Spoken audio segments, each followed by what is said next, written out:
Peut-on obtenir une image objective des effets générés par les procédés de dynamisation?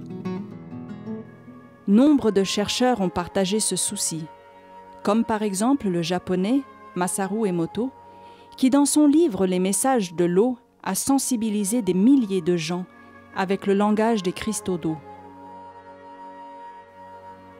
Un autre exemple nous est donné par les travaux d'Alexander Lauterwasser dans son livre Les images sonores de l'eau.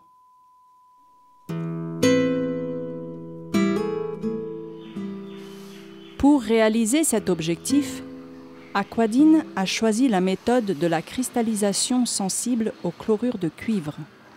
Cette technique nous donne des images très convaincantes des différentes qualités vibratoires de l'eau. Dans cette expérience physico-chimique, on dilue le chlorure de cuivre dans de l'eau pure bidistillée, suivant un certain pourcentage, et on rajoute l'échantillon d'eau qu'on veut analyser.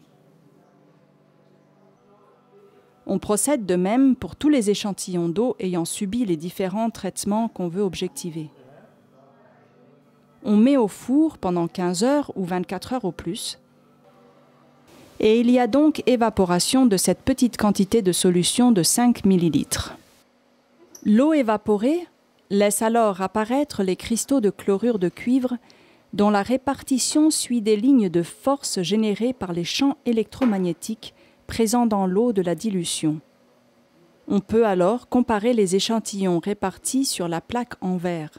On part toujours d'une référence qui correspond à l'eau du robinet, de l'eau tout à fait normale, purifiée mais pas dynamisée. On voit la différence tout de suite quand on passe à l'eau dynamisée, avec l'apparition d'une belle structure semblable à celle des nervures d'une feuille qui exprime l'énergie du vivant. Les différences dans l'organisation de ces cristaux sont objectives et parlantes. Entre l'eau du robinet, l'eau dynamisée par le processus Bignan-Violet et l'eau dynamisée avec une information supplémentaire de son et de lumière. Et l'expérience se répète, invariablement.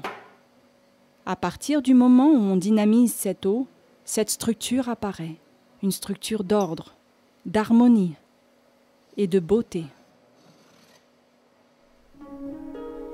L'eau dynamisée redevient tout simplement une eau vivante.